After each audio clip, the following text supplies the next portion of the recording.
Welcome back to Southwest Yard and Garden. I'm John White. With me today is Dr. Richard Lee, and Richard is Extension Weed Specialist with New Mexico State University. And Richard, one of the big mysteries in life is herbicide or pesticide labels. And this is the time of year where a lot of people are getting worried about the weeds that have been coming up and the weeds that might be coming up. So they're selecting herbicides to use in their yard. And the label is one of the big mysteries. So can you shed a little light on this? Well, we hope to, John. We've got quite an array of products here. One of the things to point out is that if we're going after weeds in our lawns, the first thing we want to do is make sure that our turf is healthy. But that we can discuss at a different date.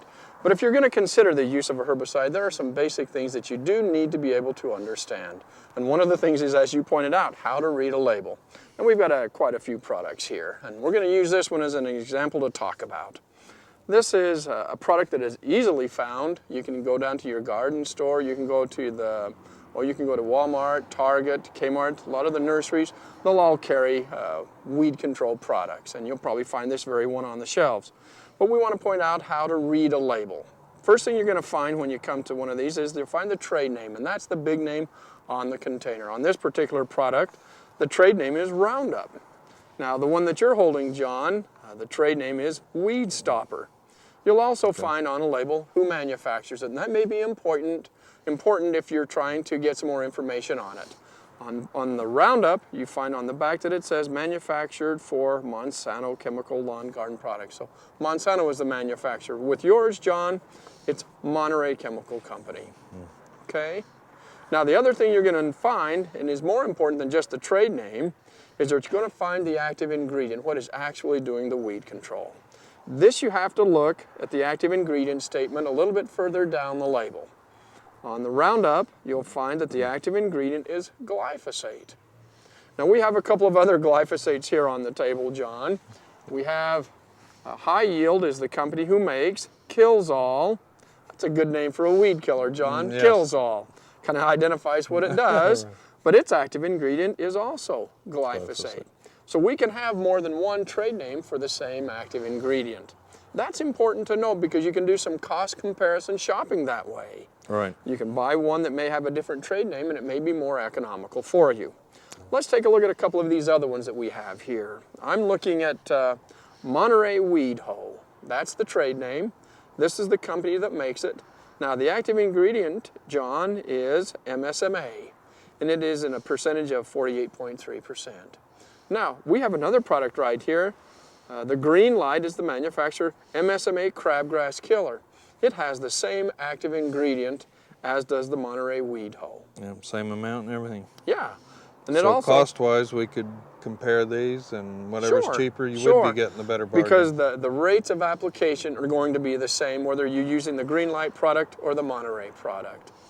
So just by reading that label, you might be able to save yourself some money. Other things that you do want to pay particular attention to when using a product is that it will identify how it's to be used on the label. This particular product is called Weed Stopper, again by Monterey. Now, Weed Stopper, it says, is a selective pre-emergent herbicide. John, that tells us that it's selective means that it's not going to be a broad-scale weed killer. It will kill certain weeds in your turf and probably not hurt your turf, but it will say so on the label, which we have right here, what turf species.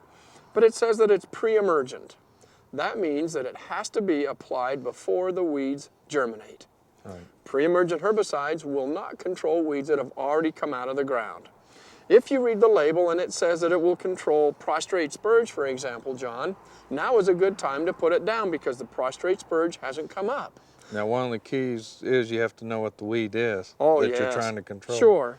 And the crop, or like turf, you need to know what kind of turf you have to make sure too. Yes, because... And the label will tell us that. And the label will tell us that. We have the label of the Weed Stopper right here, and the label tells us that it is a pre-emergent herbicide, but it also says that it's only registered for warm season turf.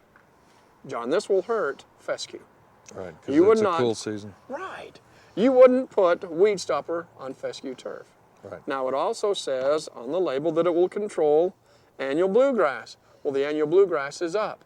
So what good is it going to do to put down Weed Stopper for pre-emergent control this time of year?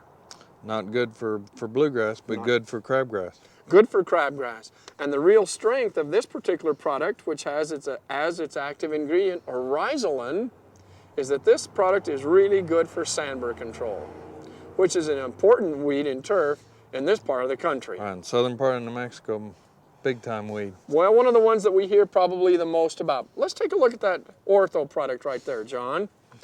We're looking at something that we do need to point out about additional information on the label.